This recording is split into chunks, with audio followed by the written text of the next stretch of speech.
વિશ્વામિત્ર મહારાજ પાસે આવે. એમણે વિશ્વામિત્ર મહારાજને કહ્યું, બાપજી, અમે પુષ્પ વાટિકામાં ગયા તો જે કન્યાનો સ્વયંવર છે એ કન્યા અમને ત્યાં મળી, અમે એને ત્યાં જોઈ.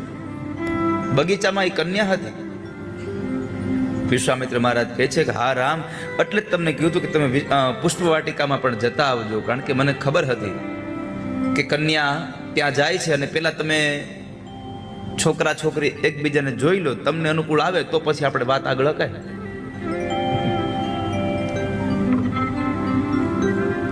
આ બગીચામાં મળવાનું આજકાલનું ચાલુ નથી થયું.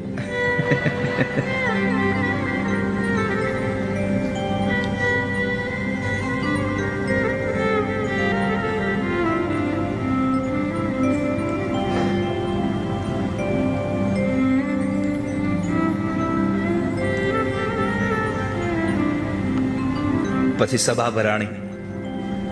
રામચરિત માનસમાં લખ્યું છે કે એક સાથે 10,000 રાજાઓ બેસી શકે એટલી મોટી સભા હતી, એટલા સિંહાસનો. કારણ કે જેવા જેવા રાજાઓ આવે એવા પ્રમાણે એની આગતા સ્વાગતા કરવી પડે. મોટો મંચ તૈયાર થયો. સદગુરુઓ બેઠા છે, બધા ઋષિમુનિઓ બેઠા છે, બ્રાહ્મણો બેઠા છે. મહારાજ જનક પોતાના આસન ઉપર બેઠા છે અને એમાં બરાબર બે ભાઈઓને લઈ અને વિશ્વામિત્ર મહારાજનો પ્રવેશ થયો. એટલે રાજાઓએ બધાએ ટિપ્પણી કરી કે આ ક્ષત્રિયોનો સ્વયંવર છે,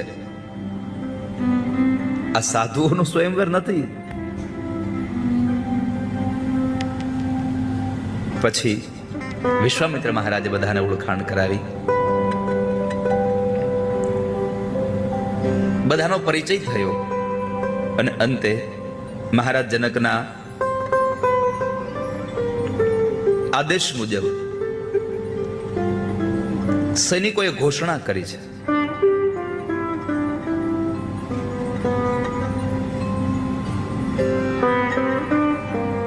કે મહારાજ જનકના કહેવા અનુસાર મારી દીકરી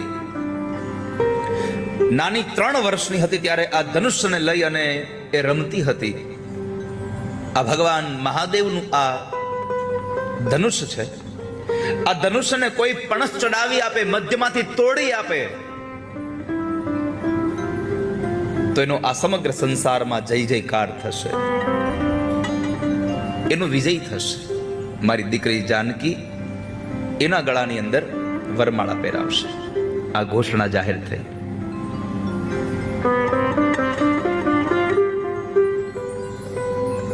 રાજાઓ બધા તો મંદ મંદ મુસ્કાય છે. આમાં હું વાર, આ ધનુષ તોડવું એટલે કઈ હું નાની મોટી વાત છે?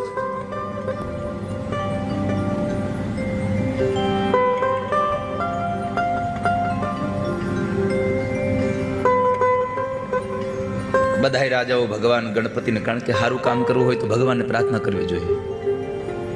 ગણપતિને પ્રાર્થના કરે. પ્રાર્થનાના શબ્દો કેવા ખબર છે? હે ગણપત દાદા, આ ધનુષ્ય મારાથી તૂટવું જોઈએ, મારાથી ન તૂટે બીજા કોઈથી તૂટવું જ ન જોઈએ. આપણા બધાની પ્રાર્થના આવી જોઈએ, હે ભગવાન હવનું સારું કરજો, પણ શરૂઆત મારાથી કરજો. તમે સૌનું સારું કરવાનો વાંધો નથી, પણ ચાલુ આપણાથી કરજો.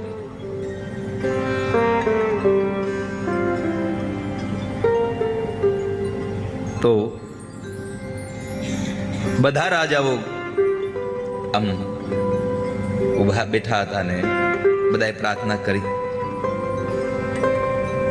આ બધા પ્રાર્થના એમ કરે કે ધનુષ્ય મારાથી તૂટે, ધનુષ્ય મારાથી તૂટે.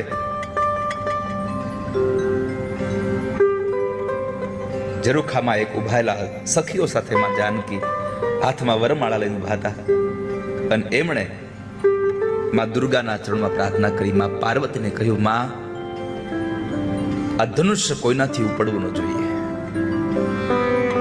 આ ધનુષ્ય કોઈનાથી ઉપડવું ન જોઈએ. એટલે માં પાર્વતીએ સાંભળ્યું, એને ભગવાન ભોળાનાથને કીધું, આ તમારું છો, કોઈનાથી ઉપડવું ન જોઈએ. એટલે ભગવાન મહાદેવે, કારણ કે હાઈકોર્ટમાંથી હુકમ આવે પછી ભગવાન મહાદેવે પણ આખા વિશ્વમાં એના જેટલા ગણો હતા, આ બધા જ ગણોને સૂક્ષ્મ રૂપે લાવી અને ધનુષ પર બેસાડી દીધા. રાજા આવે, ઓહો, ઉભો થાય, આમ ચારે બાજુ જોયા કરે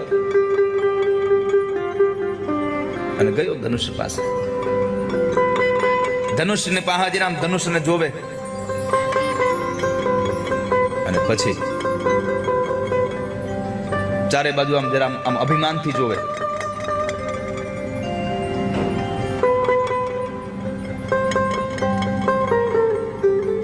જીવનમાં જેટલા લોકો અભિમાન ભેગું લઈને ગયા એ બધાને પોતાની મંજિલ સુધી પહોંચવાનો વારો નથી મળતો.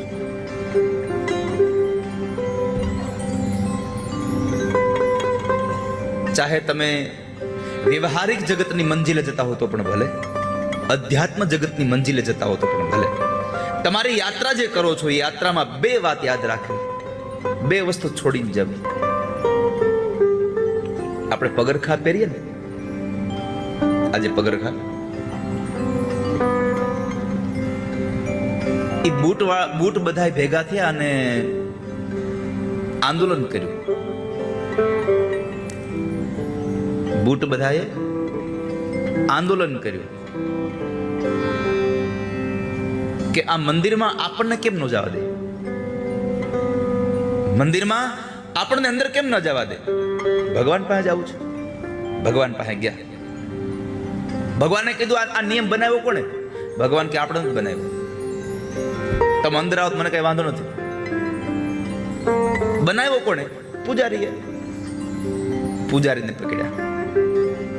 મહારાજ, અમને અંદર કેમ પ્રવેશ નહીં? તમને પ્રવેશ ન હોય? અરે પણ શું કામ ન હોય? અમે આંદોલન કરીશું, નહીં આવવા દેતો.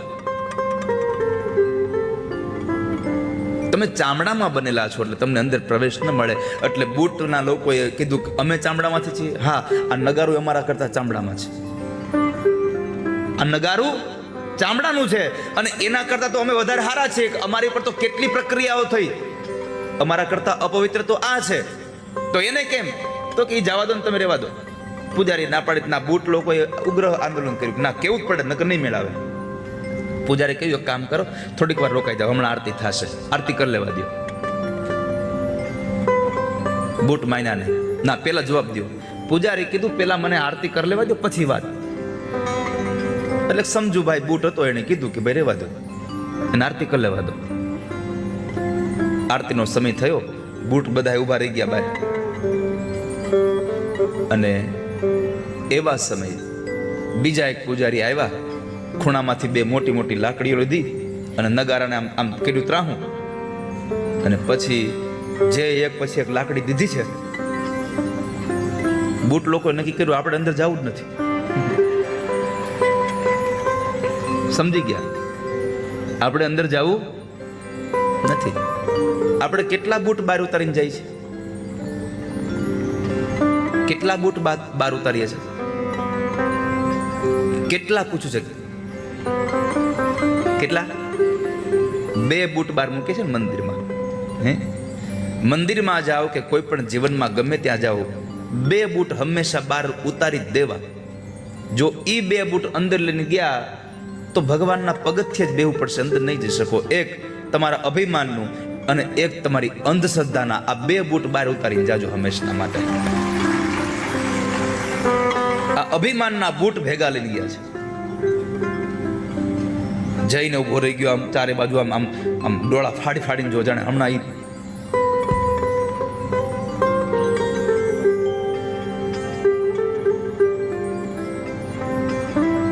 અને એકદમ આમ ઝપટ મારી. આમો ઝપટ મારી. પણ શિવના ધનુષમાં એવી લીલા હતી કે જે માણસ એને અડે એની બધી શક્તિ એની અંદર વહી જાય, પોતે શક્તિ વગરનો થઈ જાય. રાજાઓ આમ આમ તૂટી ગયા, પરસેવો વળી ગયો. ધનુષ ઉપડવાની વાત એક બાજુ રહી, કોઈનાથી રતી બહાર હાલ્યું નહીં. એક પછી એક રાજા આવે, પણ કોઈનાથી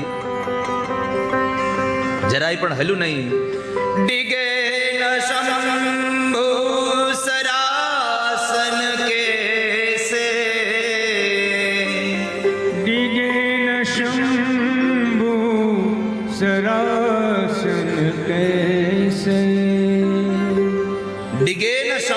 સરાસન કૈસે ડિગે શંભુ સરાસન કૈસે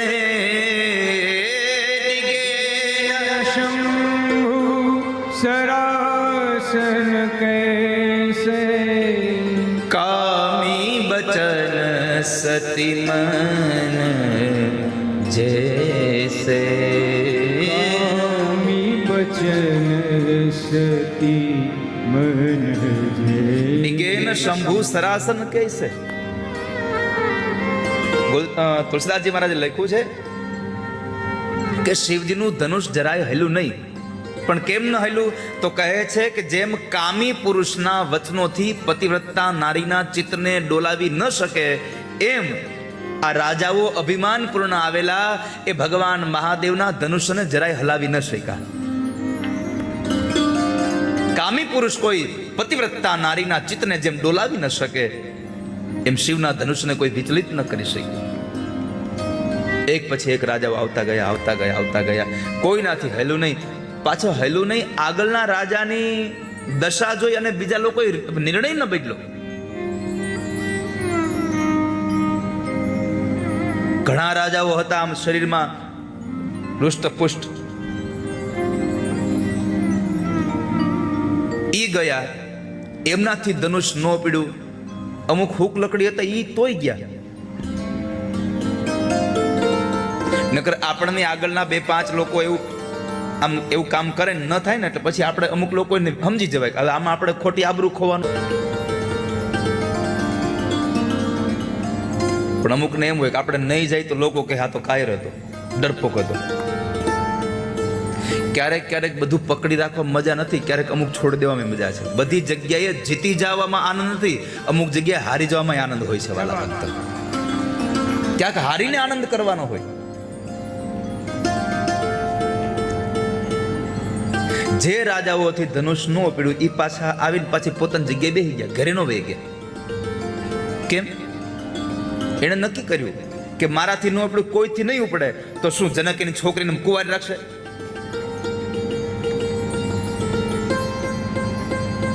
એ કઈ કુંવારી નહીં રાખે.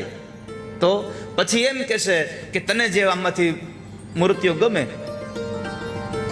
તને જે રાજા ગમે એને હારે તું લગ્ન કરી લે, વરમાળા પહેરાવી દે. કદાચ નહીં મારા ગળાને પહેરાવે, ઘરે વયો જાય, મારો વારો વયો જાય.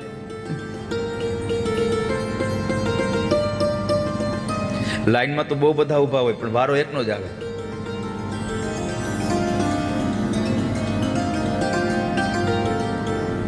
બધા બેસી ગયા અને મહારાજ જનક નહીં, દશા બદલી ગઈ. મહારાજ જનક બોલ્યા છે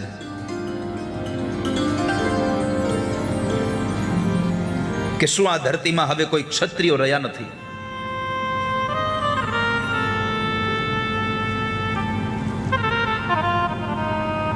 મારી દીકરી 3 વર્ષની હતી ને છતાં પણ આ ધનુષને ઉપાડીને રમતી હતી.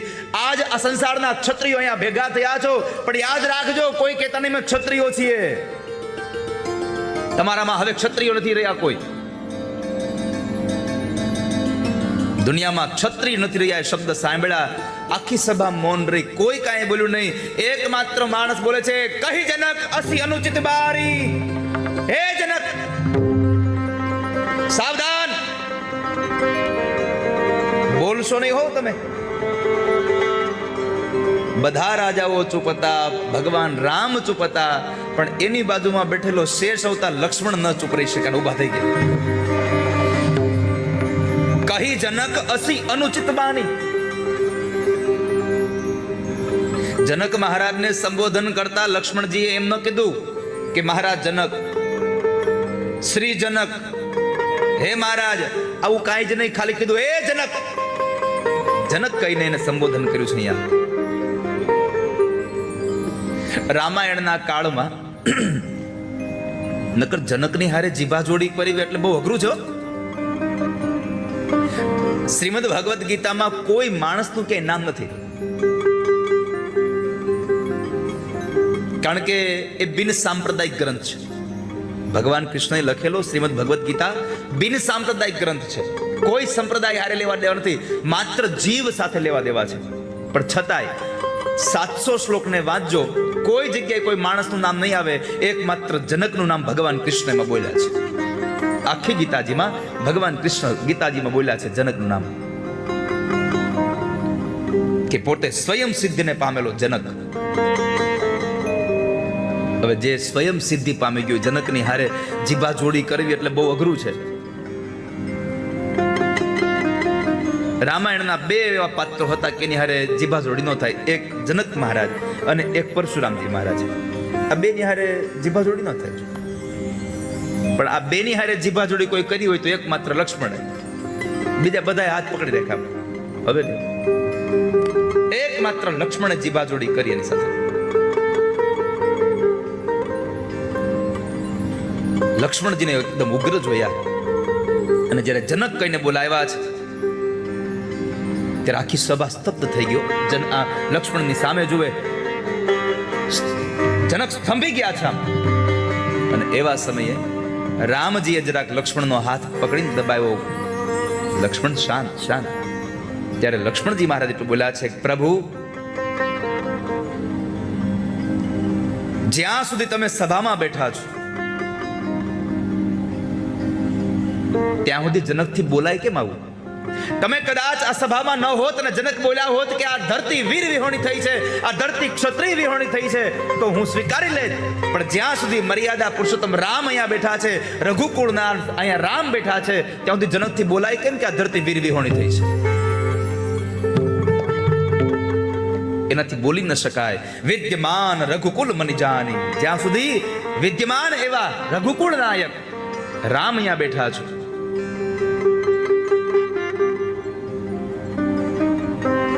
ત્યાં સુધી આનાથી બોલાય કેમ? અને ત્યારે છતાં રામ કઈ ન બોલ્યા. એટલે લક્ષ્મણે કીધું, પ્રભુ તમે તો કઈક બોલો. હું આટલો ગુસ્સામાં આવીને આટલો લાલ થઈ ગયો, તમે કઈ બોલતા નથી. ત્યારે ભગવાને કીધું, તારે લાલ થવું બરાબર હતું, તારું લાલ થવું બરાબર ઉચિત હતું. કેમ? તો કહે છે, સૂર્ય ઉદયના સમયે પેલા લાલ દિશાઓ થઈ જાય, પછી સૂર્ય ઉદય થાય છે. સૂર્ય ઉદય થાય પેલા લાલ થઈ જાય છે, પછી બધું અંજવાળું આવે છે. તારું લાલ થવું, તારી રાતાશ બરાબર છે. અને પછી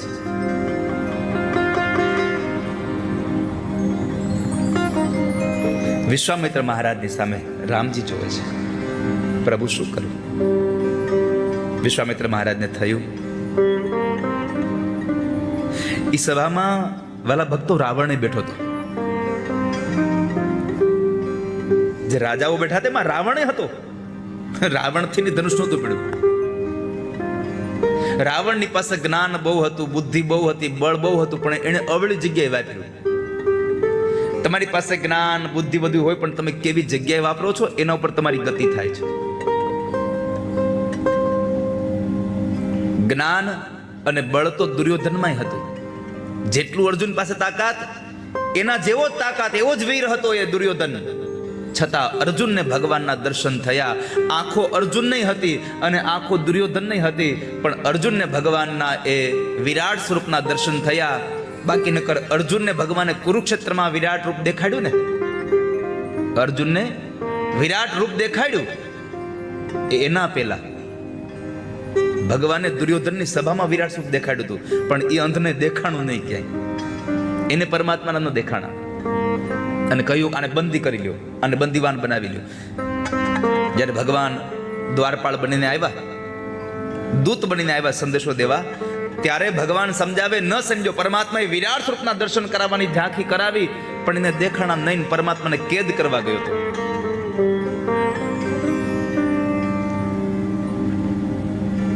અહીંયા રાવણ પણ હતો, પણ રાવણથી પણ જરા એનું રામની સામું જોઈ કીધું, રામ ઉભા થાવ.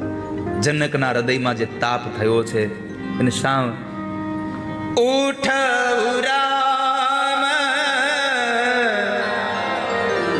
ભંજઉ ભવચાપા.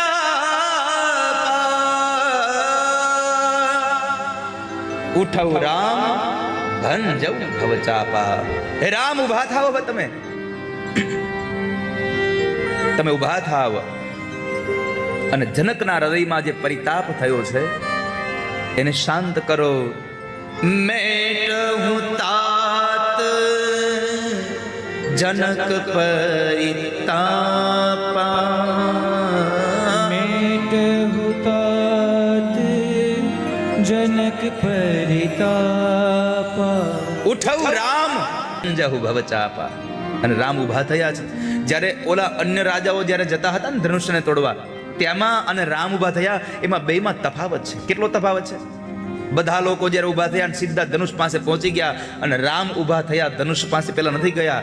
સૌથી પેલા બે હાથ જોડી અને પોતાની માતા કૌશલ્યાને અને પિતા દશરથને પ્રણામ કર્યા છે. મનોમન માત પિતાને પ્રણામ કર્યા છે. પછી ત્યાં સભાસદો જે ગુરુજનો હતા એને પ્રણામ કર્યા. બધા વડીલ રાજાઓને પ્રણામ કર્યા. ધનુષની નજીક ગયા. જેનું ધનુષ હતું એ ભગવાન મહાદેવને પ્રાર્થના કરી છે કે હે મહાદેવ, આ તમારું ધનુષ છે, એને તોડવાનો વારો મારો છે. એને પ્રણામ કર્યા અને પછી ધનુષને પ્રણામ કર્યા કે મારે તને તોડવાનું છે. તમે નમો એટલે સામે વાળાને ગમી જ જાવ, એમાં સંશય નથી આ સંસારમાં. તમે નમો તો ગમો. ધનુષને કેટલી મર્યાદા છે. જેને તોડવાનું છે એને પણ પ્રણામ કર્યા, મારે તને તોડવાનું છે. ઉઠવ રામ ભંજઉ ભવ ચાપા, ઉઠહુ રામ ભંજહુ ભવ ચાપા. મેટહું तात જનક પરિતાપા, મેટહુતાત જનક પરિતાપા. જેવા રામજી પ્રભુ ધનુષની પાસે ગયા, અત્યાર સુધી માં જાનકીએ માં પાર્વતીને પ્રાર્થના કરી હતી કે કોઈના હાથથી ધનુષ હલવું ન જોઈએ, અને હવે પ્રાર્થના કરી કે માં રામથી આ ધનુષ ઉપડી જવું જોઈએ. પાર્વતીએ પ્રાર્થના સ્વીકારી. ભગવાન મહાદેવને કીધું. ભગવાન મહાદેવે પોતાનો ગણ ઉપાડી લીધો. ધનુષ હળવું ફૂલ થયું. મધ્યમાંથી ભગવાન આમ ધનુષને પકડે છે. મધ્યમાંથી ધનુષને પકડે છે. ભગવાનને લીલા કરવી છે. હું બ્રહ્મ છું, જો ઓળખાઈ જશે તો પછી મારી લીલાઓ અધૂરી રહી જશે. અને એવા સમયે પરમાત્માએ લીલા કરી કે ભગવાને જેમ આમ બરાબર એક નાનું છોકરું પોતાના રમકડાને ઉપાડે, અને ઉપાડી લીધું એક સાથે. ધનુષ પડ્યું. ચારે બાજુની દિશાઓ મંડી છે ગાજવા, સમુદ્ર મંડ્યા છે ખળભળવા. ધનુષને નીચે રાખ્યું. એક હાથથી ધનુષને પકડી, પગની આડે બીજા ધનુષના છેડાને દબાવી